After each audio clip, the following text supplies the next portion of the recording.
Hello, good morning बच्चों। कैसे हैं आप? ठीक हैं? ओके। तो बच्चों, इंग्लिश में हम पढ़ रहे थे अ लिटिल फिश स्टोरी। इस लेसन में हमने लेसन की रीडिंग की थी, उसकी स्टोरी हमने आपको बताई थी और साथ में ये भी बताया था कि ये जो न्यू वर्ड्स हैं इनको कैसे प्रोनाउंसिएशन करना है और इसकी हैंडराइटिंग को देखा था। साथ ही इसकी वर्ड्स को मैंने कहा था कि आप अपनी कॉपी पे लिख लीजिएगा हैंडराइटिंग के बाद। तो अब आगे बच्चों हम देखते हैं क्वेश्चन आंसर्स। इन क्वेश्चन आंसर्स को हम डिस्कस करेंगे। पहला क्वेश्चन है, how many fish are there in the sea? Sea में कुल कितने मछलियां थीं? How many fish are there in the sea? समुद्र में कितनी मछलियां थीं?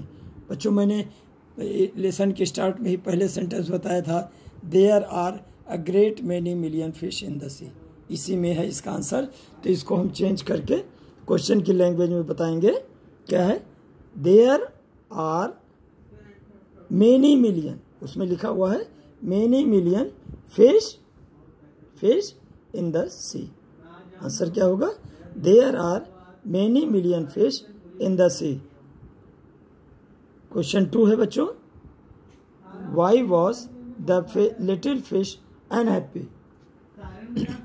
Y was the little fish unhappy? छोटी मछली जो थी वो क्यों दुखी थी, क्यों नाखुश रहती थी? तो इसका आंसर होगा बच्चों, the little fish was unhappy.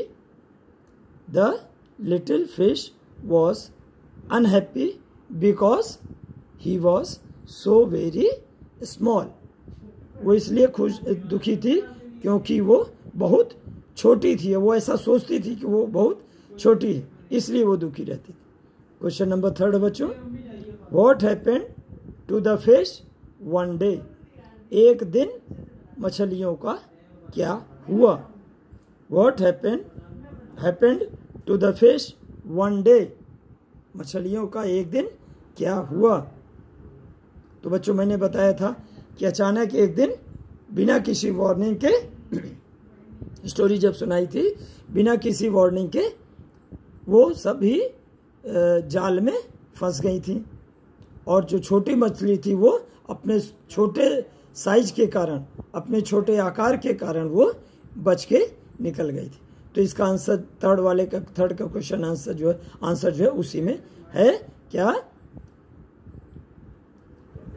One day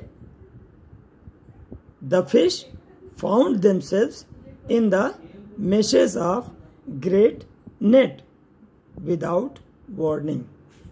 One day the fish found themselves in the mesh of great net. ठीक, एक दिन अचानक बिना किसी वार्निंग के उन्होंने अपने आप को जाल में फंसा हुआ पाया। चौथा क्वेश्चन है बच्चों, why was the fish thankful to be a little fish? एक तो जो छोटी मछली थी वो अपने छोटे होने के लिए क्यों थैंकफुल हुई? क्यों वो माने अपने आप को भाग्यशाली मानने लगी? तो बच्चों, आपने देखा था कि सारी मछलियां फंस गई थी और वो अपने आप को उसने छोटे साइज के कारण उस जाल से बच करके वो निकल गई थी। तो क्या होगा answer? The fish was thankful to be a little fish because she saved themselves from the mesh and slipped back into the cool water. ठीक है? Due to his small size, she saved themselves from the mesh and slipped back into the water. Thank you.